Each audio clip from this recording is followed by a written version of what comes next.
Hello, everybody, and welcome to Boss Rush on this Friday, February 20th, 2026. My name is Chris Melisinos. I'm the host of Boss Rush here with some of our co-hosts today and gearing up for GDC. So who's joined me here today?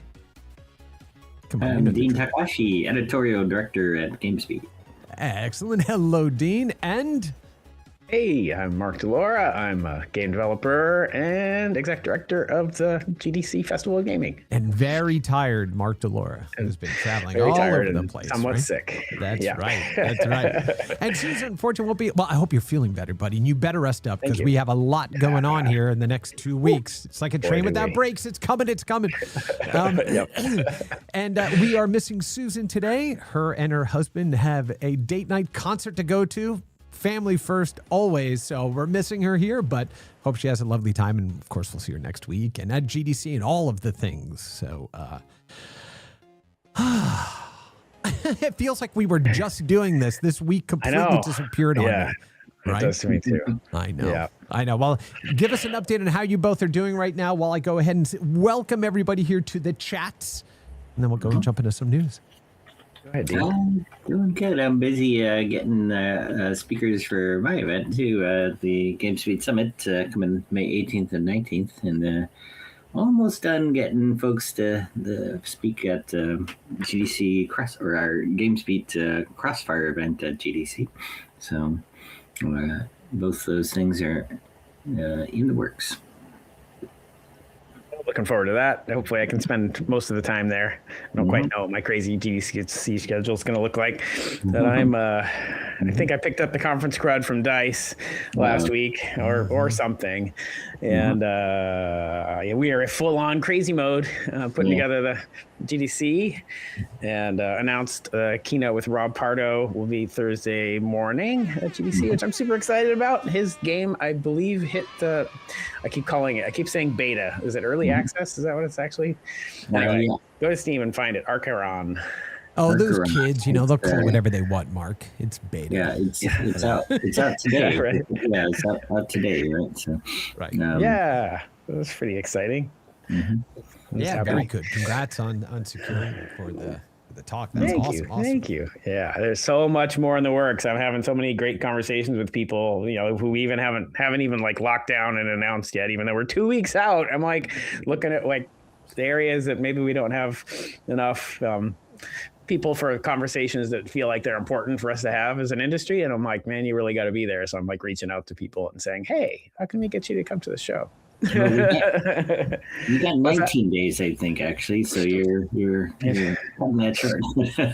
Yeah, I guess you're right. It feels like a time warp. It feels like it's like 3 days. Yeah. Or 3 weeks. Wait, it's February, so yeah, it's like 17 days. So I don't know. I'm gonna wake up and I'll be in San Francisco. That's all I know. I'll be like, oh, it's today. Whoops. Yeah, I'm gonna be there Saturday. That reminds me of that wonderful scene from Zoolander with Hansel, Owen Wilson's character. He's like, hey, I'm a model. Do I know why I'm here? No. Do I know what I'm selling? No. But I'm excited and I'm glad to be here doing it. That's exactly what it's going to be. Where am I? I have no idea. Why? Don't know. What are we talking about? Don't care. But I'm here and I'm excited. So it's basically every presentation I give. Don't know, but we'll talk games. Let's go. Yeah. Oh my goodness. Yeah. Whew. How are you doing, Chris? Hanging in there. We have just a lot going on, leading up to GDC at AWS. We have a really large space this year. We're bringing all sorts of groups from across the company, from Twitch to game studios and everything, all into one spot. So it'll be a jam-packed week of a lot of tech, a lot of talks, a lot of awesome stuff, and celebrating video games with all of our friends. And that's the best. That's the best part of it all. Right? All right. Yeah. Of course. Yeah. And just drinking some tea to stave off any Mark's conference crud reaching out through the interwebs. I got the pop filter on here. Hopefully it'll help. Yeah. Exactly. We have a ton of news to talk about. So why don't we go ahead and jump on into our news for the week. Dean, tell us about Boss Mode. Boss Mode is a new set of awards we're doing at our GameSpeed Summit event, and it will focus on awards for women in the gaming industry, and different kinds of awards, someone who's had a lot of vision. We already have our Visionary Awards, and we give away a couple there for someone who has a lot of vision, or someone who's like an up-and-comer. We have some similar awards on the Boss Mode side. Rachel Kaiser has been leading a lot of this. She's been doing a interview series called Boss Mode, where she interviews various prominent women in the industry, and then Gina Joseph, our CEO, drove this forward for us with Rachel and Alex Lee, our staff writer too. So we announced that just recently, and we're going to take nominations from the outside, and then have a group of judges that will vote, and we'll announce winners at GameSpeed Summit on May 18th, I think. So that's awesome. That's awesome. Congratulations to the team there, and to Rachel too for doing all these interviews stuff. For those of you that have not had the opportunity to meet Rachel, make sure you do when you're at GDC. She's awesome. Just absolutely loves video games. Ton of passion about this stuff, and is a permanent fixture there at, all of the GameSpeed events and things like that. Love seeing her conduct those interviews. So glad to see this happening with you all, and, for your all's leadership, right? And continuing to highlight, women in games, as well as just being, excellent representatives for us all, right, in the game space. So congrats to you all for getting that done. That's great. Thank you. Of course. All right. Do we want to jump over to one that may be a bit now that we have the positive one? Let's go to one that's a little bit heartbreaking for me. I'm sure you probably feel that the same way. Just saw that Sony just shut down Blue Point Games, which created one of my top 10 games of all time, and one of the most emotionally charged games ever made, I think. Shadow of the Colossus. 70 jobs are being eliminated there. So, again, our heart goes out to everybody affected. Make sure you go ahead and check out the Always Supporting Games community resources that are listed in the Chiron at the bottom here. It'll come by there. And let us know, reach out how we can help. But guys, any thoughts, comments? Well, I think Amir Satva did sort of warn us that, the number of layoffs that he had seen in the beginning of this year had accelerated and surprised him, and is, worse than his actual forecast. I think he identified more than 2,000 jobs eliminated in January, and 32 different separate layoffs. And so this closure kind of just fits into that context. And Sony, I think, also had made a lot of its own, over enthusiastic bets on live service games, and they had reassigned this studio that was used to making remakes to do a multiplayer game for God of War, and then they canceled the multiplayer game, right? So just like in the vein of Concord and some other sort of overly enthusiastic investments into live service games. I think it's kind of like just how a lot of other companies are finding with MMOs. You just can't throw a lot of money into a category and expect that every single one is going to be a hit, right? Yeah. Mark? Yeah. I mean, it's heartbreaking every time, right? And just think about the people who are affected and the great work that they've done together. And making a game is always really about the team. So when the team disappears, we all lose. I think the thing that I'm struck by is just like, as this happens again and again and again, like the industry's never been easy, right? We used to say back in the day, like you make 10 games, 9 of them will lose money. One of them will make enough money that it makes up for the other 9. Great. Now it's what, 100 games, 1,000 games? I don't know. I'm like, you have to find ways to take a whole bunch of shots at something. And just because you're a larger company doesn't mean, maybe you're going to increase your percentage chance because of your expertise and capabilities. But clearly it's still really, really difficult, Yeah. So it's just another reminder of, damn, this industry's tough. It is. Yeah.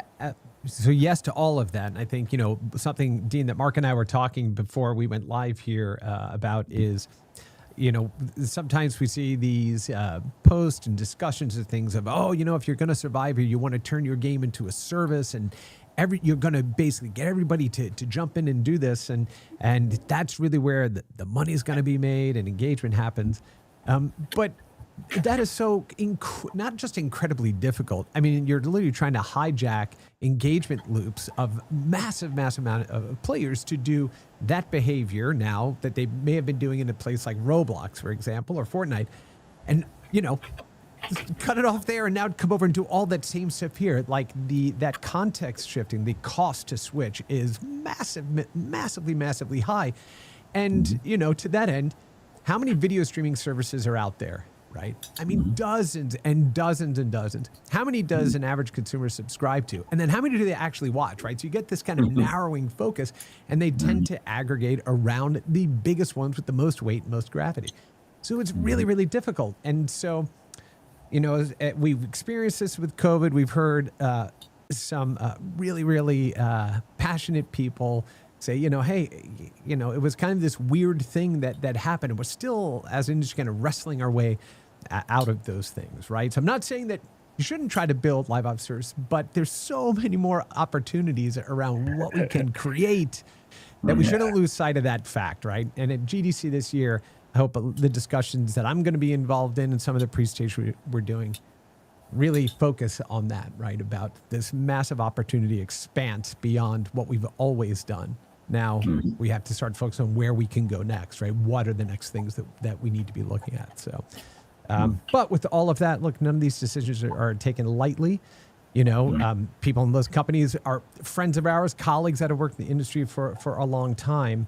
And so, again, we hope for best landings and opportunities for those that have been impacted. And we're all here. So reach out, let us know how we can help. So, yeah. And also, I'd be remiss to not say that, the reverse is also true. That, the people who are being forced to make these kinds of decisions frequently are also friends of ours, and they find themselves, in a terrible situation, and for the health of their company, feel like they need to make drastic decisions that affect large numbers of people, and it's the worst possible thing for that individual to have to make choices like that, and we shouldn't forget that. Absolutely, 100%. Right. It's heartbreaking. So. Yeah. Okay, well, let's shift to. That was cheery. But now let's lift to another news story there on GamesBeat that is broadening happiness within the space, which is Nintendo starts selling My Mario toys and apparel for kids. What do you mean for kids? Exactly. Well, it's like the old Toys R Us, the Toys R Us ads, right? I don't want to grow up, right? You're right. My Pikachu onesie is long outgrown. Oh, your Pikachu with the flap in the rear? No, nobody needs that. Nobody needs that. Yeah. So, Dean, maybe walk us through this a little bit here. I made it to the Nintendo store yesterday morning and in San Francisco, and they had a number of game journalists there, but they also brought a lot of their kids, and so they battle tested the My Mario collection of kids toys and some of these onesie like apparel. They had sort of like utensils based on Mario, and then Fisher-Price toys as well, woodblock amiibo toys. So just a wide variety of things that they had told me they had worked on for probably a couple of years.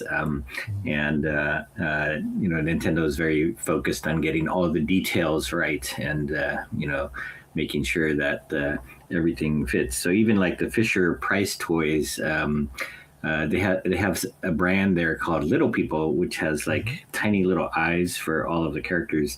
Well, with Nintendo's exception here is that they made some characters for the Little People toys line, but with the big eyes that Nintendo characters almost always have. It's a fun place. The Nintendo store is already a pretty fun place, but now you can hear a lot of little squealing little kids in there now. I think the broader perspective, I think, is that there are surveys that have been done that show that smartphones are the number one way that kids encounter games these days when they're growing up. The first time they play, they're playing on their parents' phones.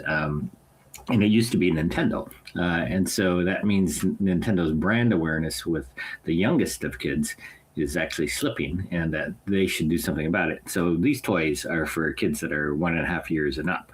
So there's an app, a My Mario app, where it's like a touchscreen that can go with some of the toys in some way, but it's, you press on the screen and move your fingers around, and you could stretch Mario's face, right? And it's kind of a funny experience, and pull his mustache and things like that. And it also has some screen time built into it, where after a while Mario gets tired and he goes to sleep, and then you can't actually wake him up.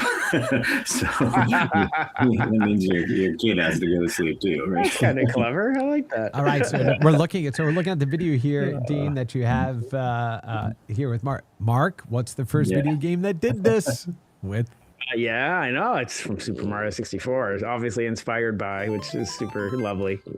Exactly. But what is one of the first Nintendo games that actually had those hidden interaction pieces on the title screen? Do you know?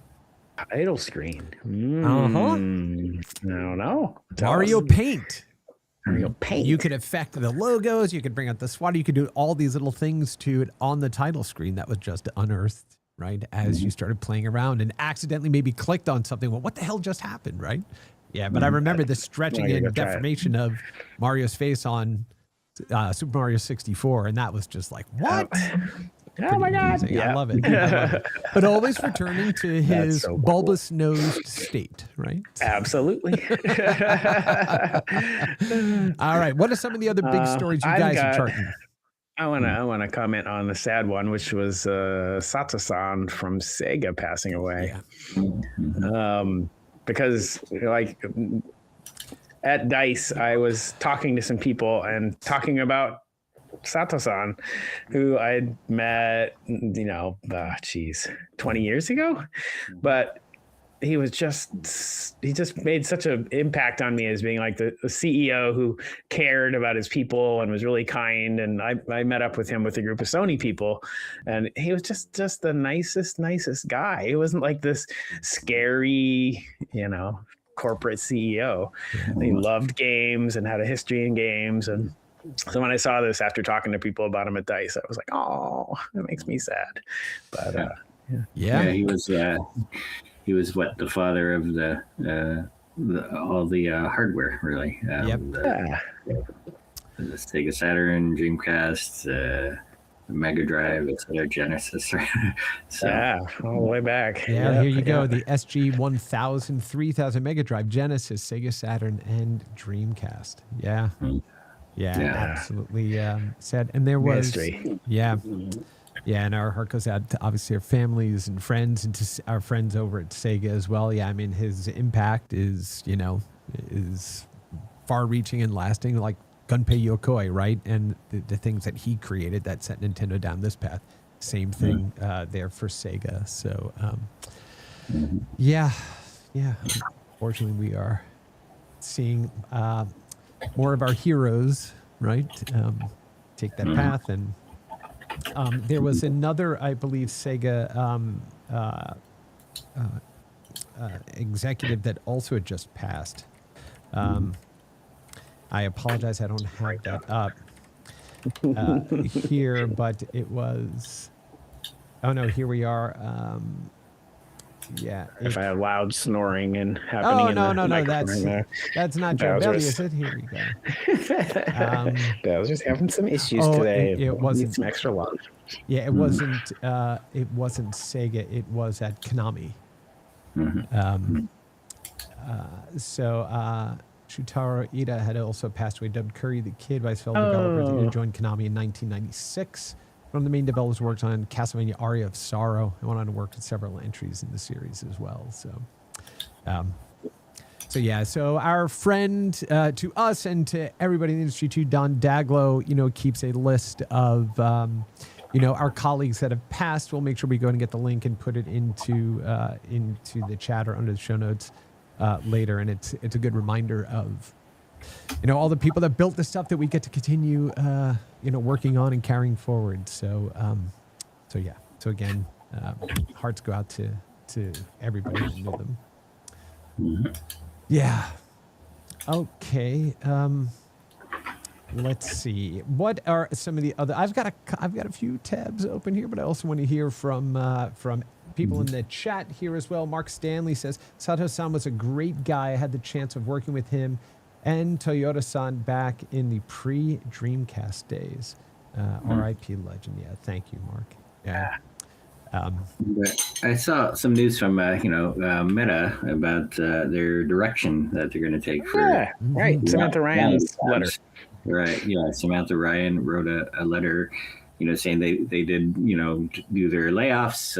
I think 10% of Reality Labs was gone, 1,500 people, and that's a huge hit for them. But she's sort of reaffirming their interest in VR, and that I think it sounds like less of it is going to be in-house first party, and a lot more of it will be support for third-party VR app and game makers. So it sounds like they're doubling down, as she says, on that commitment. So it's either what you would call a retreat from VR or a charge into VR.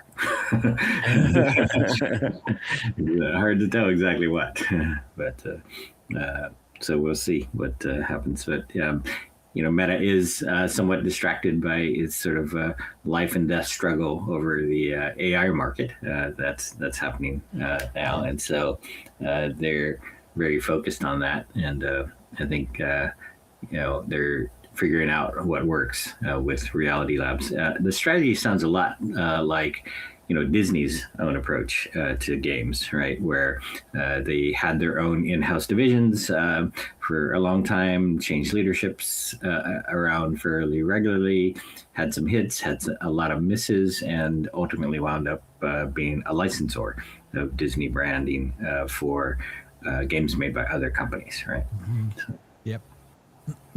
Yeah, I mean, look at it. Meta has put a ton of money, research, investment, distribution into, popularizing and lowering the friction for the barrier of entry into VR and stuff, right? Like the Quest 3, I think, best standalone headset really ever made. And I include the Vision Pro in that as well, because I think you get about 80% of what the Vision Pro can do in a product that's a tenth the price, right? At retail. And so you hit that magical 80% mark, right? And then you can forgive a lot of other things, right? Type of thing. But they've had, all of these far-reaching and exploratory sort of programs and services and things like that. Now it's time to focus that down. And to your point, Dean, about how youngest generation is discovering games interactivity through mobile and tablet today, continuing to further reach out with those services right into mobile. Just makes sense, right? And allows them to kind of continue to bring into that environment those people through those, with people that have yet to adopt through those experiences. So, I again wish those impacted well, and soft landings, but it's the state of that business right now, and yeah, pivoting something that large that had that much momentum behind it is not an easy thing to do, right? Yeah. So yeah. Yes. Well, speaking of pivots, and who mentioned AI? Was that Mark that mentioned AI? Oh, I swear I didn't say it yet. Did you do that? Was that you that did that? So Unity says its AI tech will soon be able to prompt full casual games into existence. Good. I mean,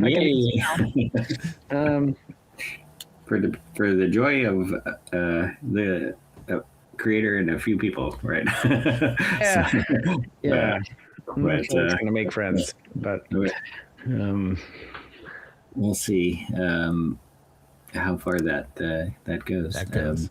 But you can always detect someone who's eating up an industry from the bottom, and you just got to run a little faster than them, right?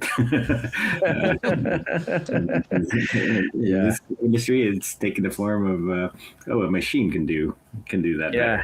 Yeah. I do.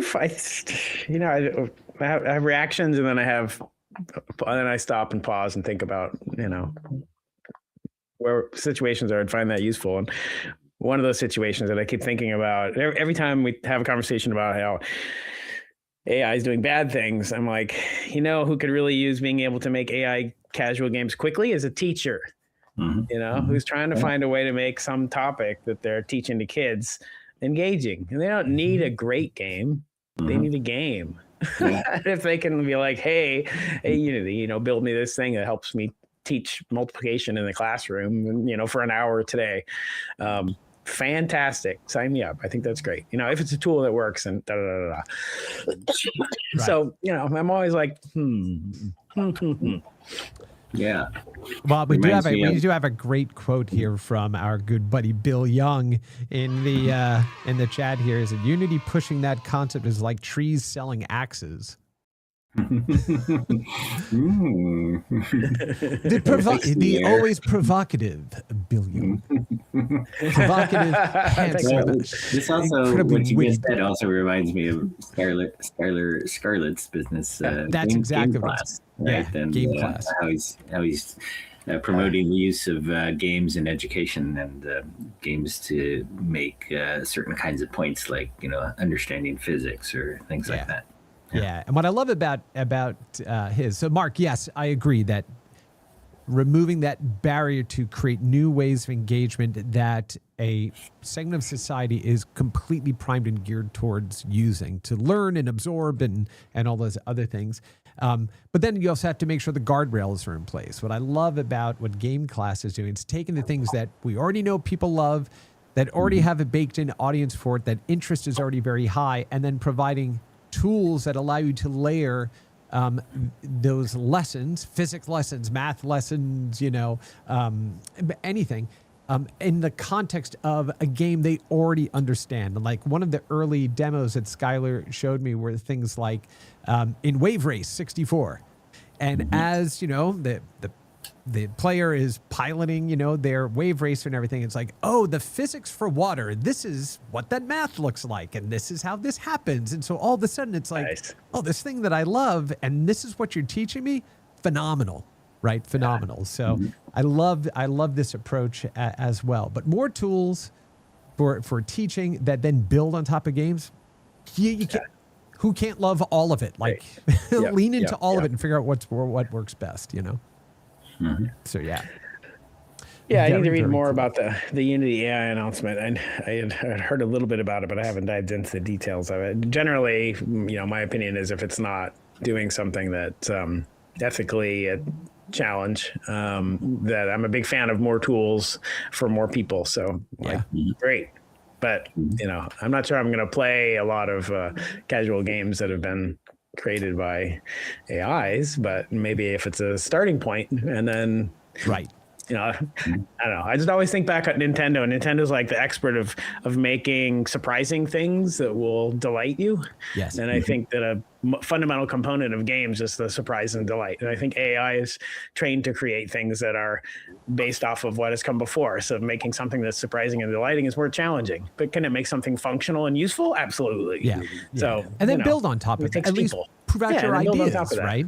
Yeah. No, I a good buddy of mine, Tristan, who works here at AWS, did a series of posts on LinkedIn where he was using an AI tool to actually, like, if I'm getting it all right, I don't have the post for it, but it was like to decompile and then reconstruct 6502 code for a game from like the Spectrum or something when he was a kid, and then basically rebuilding all of it to be played like in a browser and modernizing and everything else. He's like, it was amazing. Like it figured out exactly what to do. Amazing. Filled in the gaps. And although now we have, the Jurassic Park problem. Oh, we filled in the dino DNA with these frog DNA, and it went rogue and wild. Whoops. So we have to wait and see. We'll see what happens.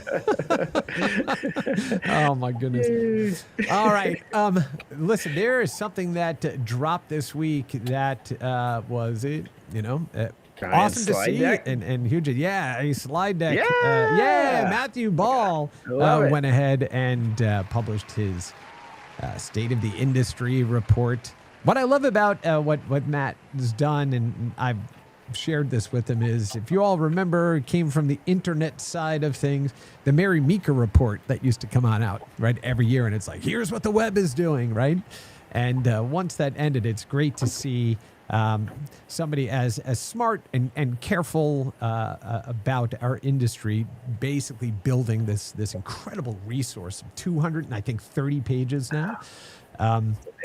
So yeah, let's talk a bit about the report. Have you guys had a chance to see it? Anybody watching? Have you had a chance to look through it yet?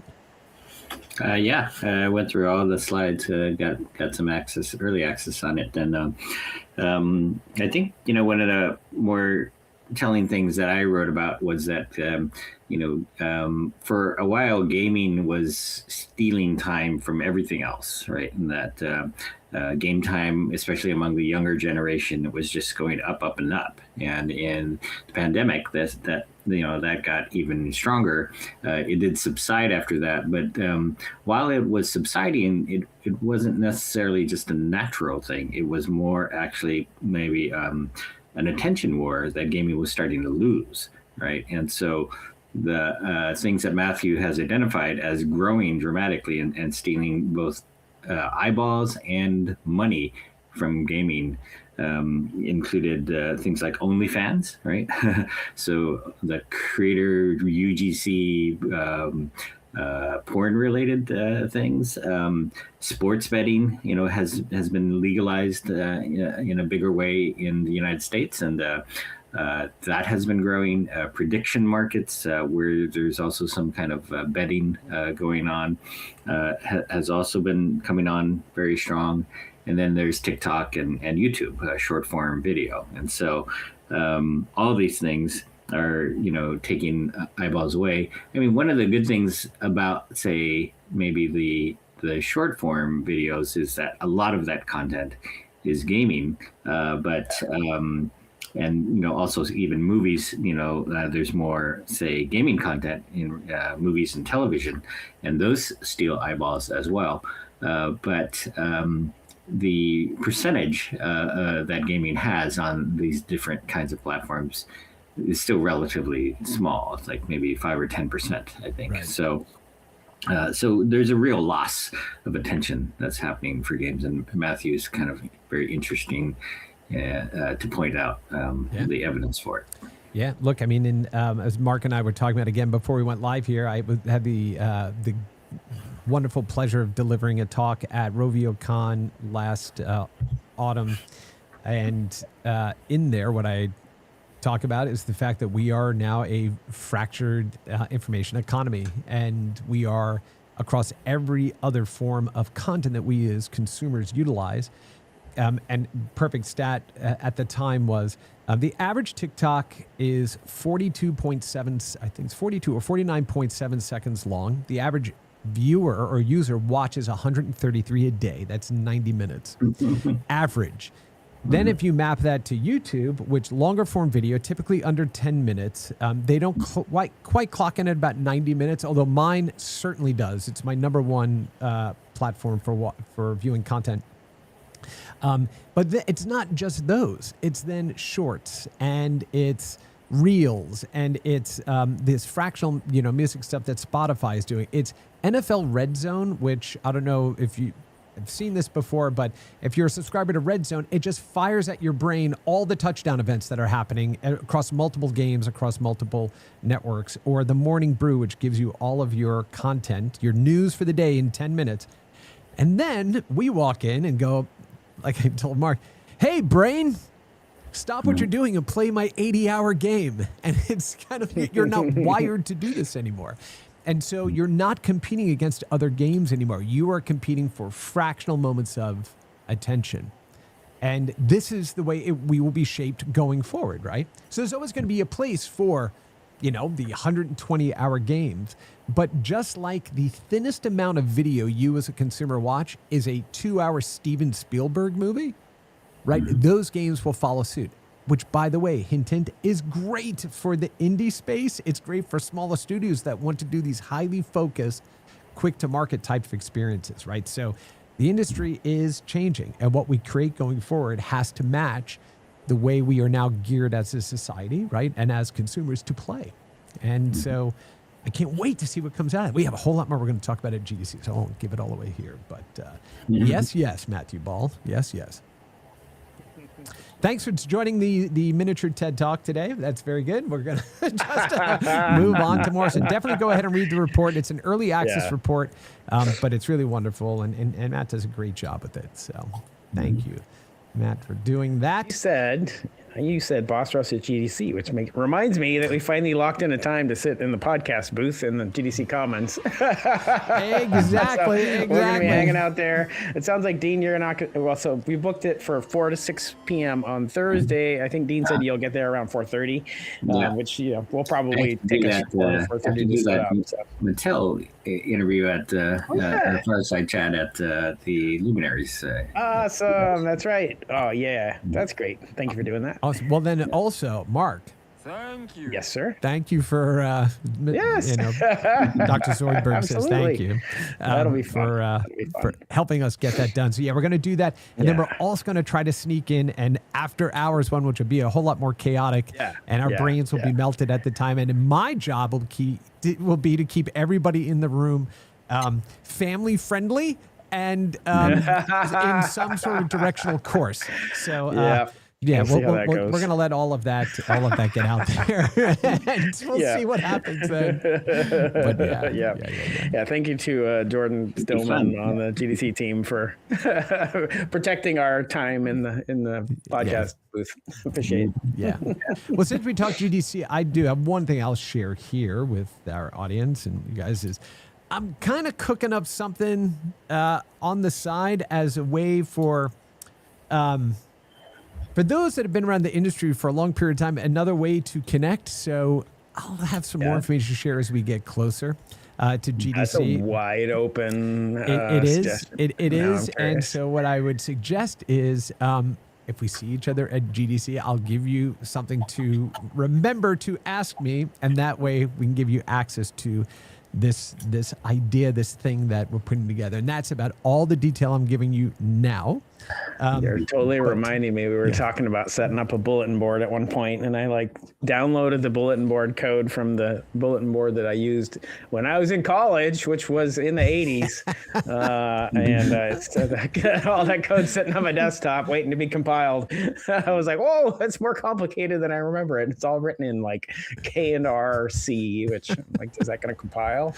Anyway, maybe that's what you're working on. I don't know. Anyway, we'll talk. we don't know, but more to come on that front, and it will be I think it'll be just a lot of fun and joyous. That is what I'm thinking. That's the word in the back of my brain is joyous. So more to come on that. Very cryptic, but there we go. All right. let's talk about I another have GDC one. story. How about this one? Brazil Games brings 30 companies and playable titles to GDC yay. Festival of Gaming. Yeah, that's going to be interesting to have that many Brazilians there, I think. But yeah, they are in the emerging markets that are still emerging, right? And they are moving up the food chain. Their ecosystem is getting stronger. They're graduating from individual contributors and outsourcing to original games, right? And now they're pitching the original games to the world market now so interesting. I'm excited. I got to make sure to take a bunch of time to go see new game developers in new regions. There's so much good international stuff happening this year.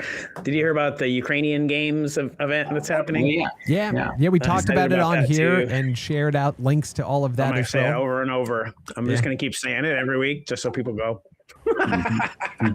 Yes. You know what? Here's what we'll do. Here's what gummy bears here, and I just keep eating them. I apologize. No problem. Yeah, gummy bears. So if we stay on another hour and a half, we'll get the Sugar whatever, peanut. buddy. You can just put those gummies in a different box. It's fine. Oh, that sounds like somebody's done that before.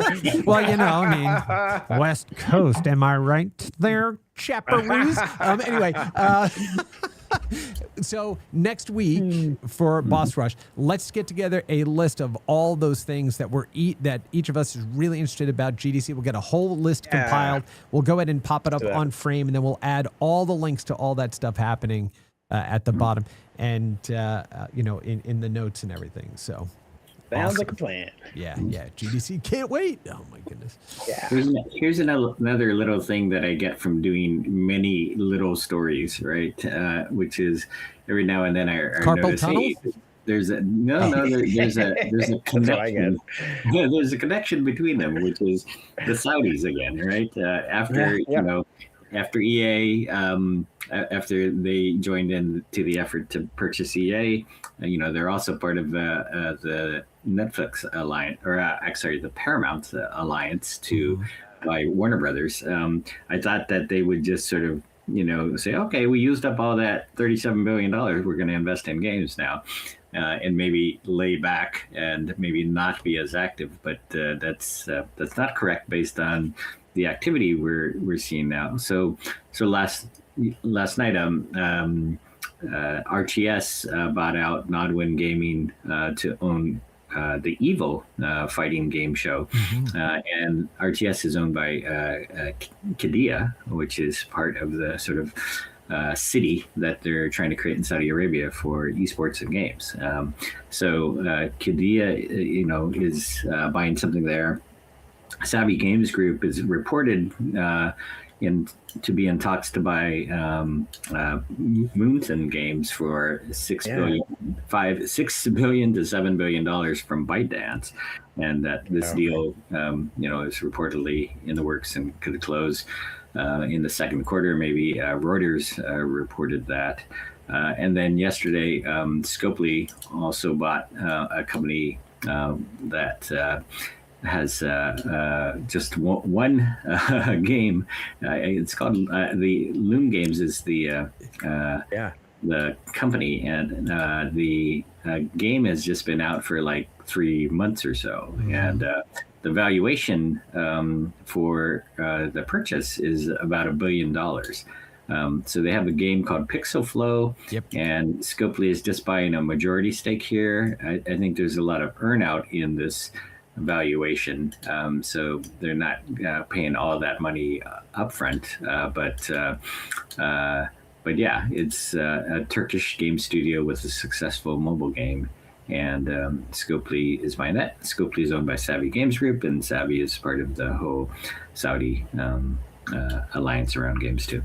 So they're just as active as ever in that respect then. Yeah. Turkish game developers, man, on fire. That community, amazing. Yeah. I mean, let me ask you guys a question then. As we look at these other communities and countries that are coming up, like, what is different about what they're doing versus what we're seeing in the West right now from a game development perspective? Is it smaller teams, more focused content, like, limited feature set? Like, how are we seeing the rise of these games, which we've always talked about, right? The fact that we now have democratized information, commoditized hardware. So great games come from everywhere, truly, truly, truly now. So why are we seeing that versus here? Is it just kind of the momentum of the business models and things that the Western country, the Western companies have had to continue to move forward with? Like, what do we see as some of the biggest reasons why we're seeing all of this stuff lighting up in other parts of the world right now? I think, part of it goes back to the Matthew Ball deck about how they see different opportunities in the rest of the world that we are not betting on here in the West. And, we've been betting on old IP that has been around for decades, like Call of Duty, right? And, thought that this would be always ever expanding, and have found that even Call of Duty can make a misstep in a given year, right? And so if that's what you're used to and that's what you're pouring most of your dollars into, then there's other people in the rest of the world that are putting money into independent games, right, and original games, and some of those can take off. And when you have a hit like the games that Peak Games made in Turkey, and they sold to Zynga for $1.8 billion, then that created enough wealth in Turkey to spawn 100 startups, right? And there are probably, more than that across Turkey at this point, all specializing in the kind of things that Peak Games made, which is mobile games. And so they don't see darkness in the tunnel ahead. They see all of this opportunity, right? And things that they've never done before that can grow the gaming ecosystem in there. I'm just going to bottle up what you just said. That was extremely well said. Nice soundbite. I couldn't agree more. Check. Well said, Dean. Yeah. It does feel that way. Like I keep thinking about things like this in terms of like generational and environmental differences. The community. Like I guess I relate to it back as like when I started getting into the game industry, what was exciting was PC and console. And so that's where I focused. The teams were, 12 people was a big team. And so it felt like everybody could really solidly contribute and blah, blah, blah, blah, blah. Somebody getting into games now, even in the US, probably the last thing on their mind is I want to join a 800 person team and paint trees for this console game. Maybe they do because they love those giant games and console games, and great. In Turkey, I know mobile gaming has been huge. In many places around the world, it's been huge. It's been bigger than here, and it is where people want to go, and it's their expertise. I'm just looking at Pixel Flow, which really reminds me of a piece of hardware I worked on in the 1990s in college. It has the same name, but a Pixel Flow, like it's looking at it, it's a familiar game style. I forget what this is called. There's like a Mario game that's like this.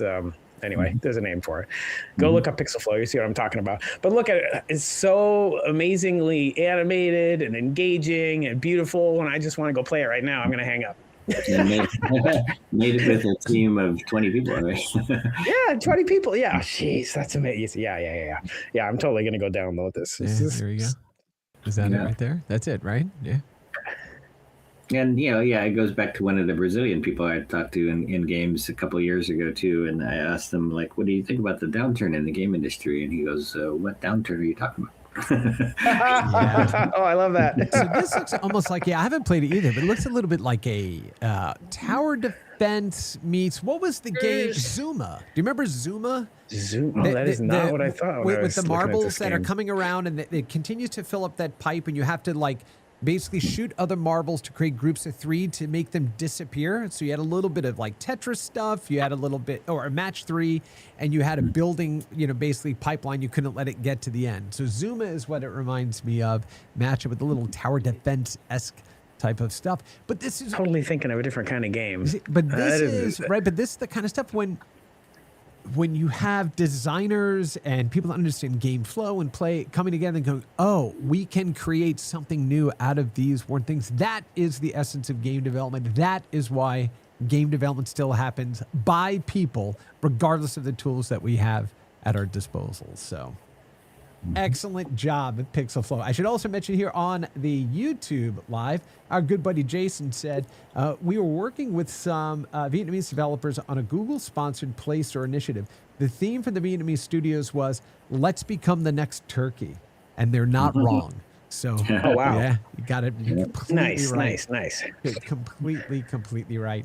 But Dean, you did mention something that, made me think about another article that popped up on GameSpeak. We talk about the past. In television, Sprint is a surprising blast from the past. I'm like, what is Atari doing? Because I'm trying to thin out the number of things that I have in my house, right? Game-related things. And this, I'm like, okay, I think I need to... I had the same reaction. Just seeing that picture at the top of that article, I was like, oh, how can I need that? Like, I have a PS4 that's sitting gathering dust. I'm like, if I go sell that to Pink Gorilla, maybe I'll go buy this in television. There you go. I mean, yeah, they did a beautiful job on this. The controller is still terrible, right? I mean, let's face it. That disc. Authentic, you mean? What's that? Yeah, I always, Yeah. When I was a kid, I was always like, oh, I could be the best thief now because I'm not going to have any more fingerprints from using those controllers. I was going to rub that all off there, get these smooth things. So breaking into safes, just using 2 thumbs, right?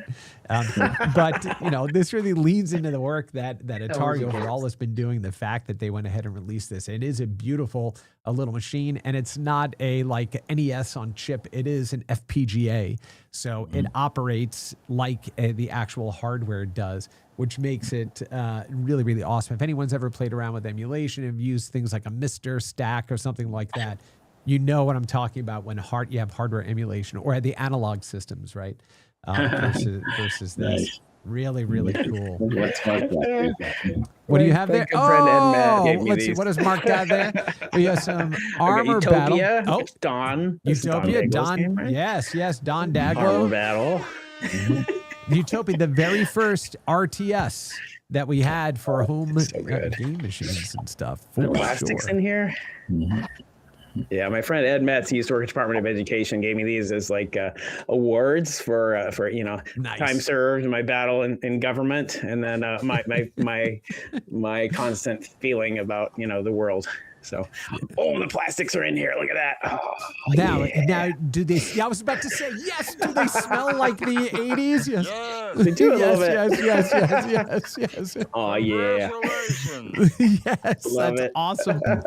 Just don't lick them. Just don't lick them, please. No licking. Yeah, the PSP licking shoot. phase that we went through is terrible. Oh, Jane. Oh, Look Jane. at that. How's that for a pull, right? That's a good one, right? That was a good pull. I'm looking to see if Don Dagglo's name is in this instruction manual, and I guess in that era that wasn't a thing. Anyway, There you go. 1981. Yeah, so good. And you needed those manuals to figure out what it was you were looking at on screen, right? Yeah, for sure. That's right. Yeah, Because it's video true. games back then ran on the most powerful processor in the world, your imagination. Nicely done. Well done, sir. Awesome.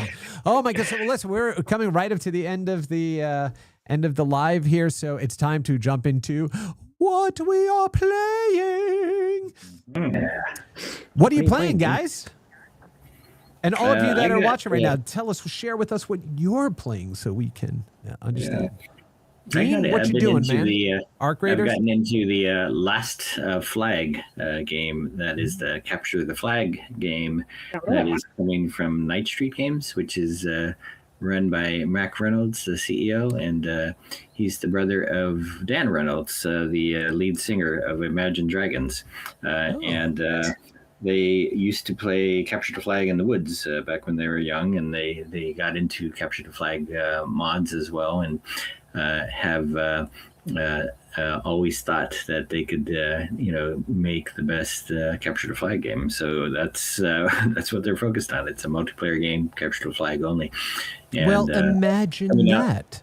Yeah, coming out soon.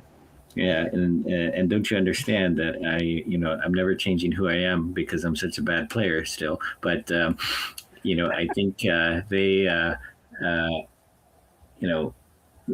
they've thought a lot about this and like how to do things like say concentrate people, give clues to where the flag might be hidden on a map, and the strategy you can use to get these things done. So we're gonna be doing some interesting things with the Last Flag person. It's beautiful. Their That's website awesome. is beautiful, I have to say. What is that URL? Lastflag.com. It is gorgeous. It's interactive. It's like retro colors. What? Oh no! Now I want to go play. Yeah, little cartoony characters, really. This looks amazing. Is this out? Is this? It says wish list, so it's coming soon, I guess.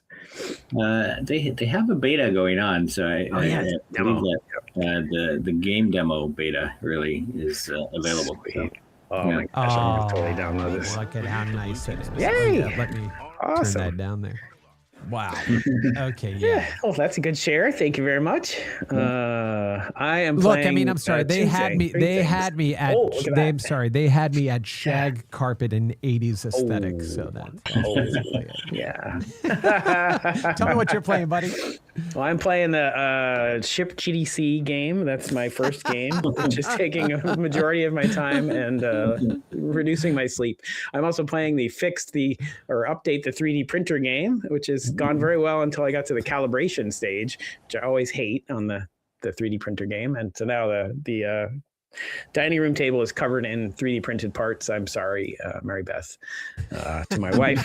This will be fixed soon. Okay, third thing I'm playing is Peak. I'm playing Peak because I need games that I can play in short bursts, and that's perfect for that. So I've been like popping in there and just like I've been playing by myself so far. So once I get it all figured out, I'll play with some other folks. But it's been fun to just like go in there and dork around and see how high I can get. That's awesome. What did you do? What did you do to your 3D printer? What did you upgrade? I am upgrading from the Prusa 4S, Mark 4S, to the Core 1 Plus, which is uses maybe half of the parts of the 4S, but adds a very rigid and heavy steel frame so that the printing speed can go more quickly and more stably. Yeah. I'm super excited about it. With the Mark 4S, I had a little bit of trouble. They changed the hot end on it, so the thing that melts the 3D printer filament, and I never really got it tuned in and working right. So I was like, okay, I'm just moving on instead of farting with this more. Yeah, I'll go to the new style. I used to have a bed slinger, a Crowley CR10S that it was like a Frankenstein thing. Like many mods on that thing that I couldn't sell it to anybody because I'm like, here's the 19 things you need to do before your print starts, right? Now I have a Bamboo P1S done. Right? Print, and then I go, it's finished, right? Type of thing. Oh my goodness. Well, the thing that I'm playing with right now is my Virtual Boy attachment that just showed up. And if you haven't played around with this thing, right? Virtual Boy was awesomely horrible. Right, and it tried to use this tech, which, by the way, was used on a very early video game machine called the Adventure Vision by Entex. And what the Adventure Vision, it was used in a VR headset that people don't know about. So now what they did was, in an early VR headset, right? Yes. So, but from the gaming perspective, crowd here. The Adventure Vision had a mirror that would spin inside of this little arcade machine at 30 times a second, which meant you had basically 15 FPS, right? 15 from one side, 15 from the other. And you had a little LED bar off on the side that had these dots, and it would be synchronized to the rotation of the mirror. So it would create a grid of pixels because it uses your persistence of vision that human eyes and brains have, right? And it was wonderful because it was so cheaply made that the pixels were constantly wobbling out of position, right? Which is just awesome. 4 games were made for it. This was a variant of that. Instead of the mirror spinning, they would oscillate back and forth to basically create a pixel grid. And at the time that the Virtual Boy released, it was one of the most powerful game systems out. It was a true 32-bit multi-core machine, right? Because you had to be able to do it for both eyes. And there was a color version that they were working on, but it was too expensive. So they went with this red and black version. Now you can get this attachment for $100 that you pop your Switch 2 into. And then you could play these games on Nintendo's service, or they have a cardboard version of it as well. And what I totally forgot was Breath of the Wild. And I forget the other. Oh, and Odyssey. All have VR modes for the Labo that will work in this headset as well. You just won't have the head tracking that you have right from the cardboard. Oh, okay. So yes, it hurts my eyes as much as it ever did. There are a couple of fun games in there, so it's definitely worth trying out. But this is the stuff that only Nintendo can do, right? And still get you to gush about it, right? So this is what I've been playing with. And then I've been playing tax season, getting ready for GDC, all of that stuff, right? So you can play in your Nintendo onesie. Dean bringing it back around always. I'm gonna wear that for the Boss Rush podcast at GDC. Yeah. Oh, I can't wait for the Boss Rush podcast at GDC. But that's going to go ahead and wrap it up for this week. I want to go ahead and thank, of course, my co-hosts Dean and Mark for being with us today. Thank all of you for checking us out every week. We do love hearing your feedback. Let us know what we could be doing better. Let us know what you'd like to see. Let us know type of stuff that you want to go ahead and discuss. Please go ahead and share the link as we put up every week to your friends, to those feeds. Let's get more people involved to celebrate games. And again, we hope to see Susan back here next week. But with that, we're going to go ahead and get out of here. So thanks, everybody. We hope you have an awesome rest of your day, an awesome weekend, and we'll see you next week on Boss Rush. Thanks. Bye.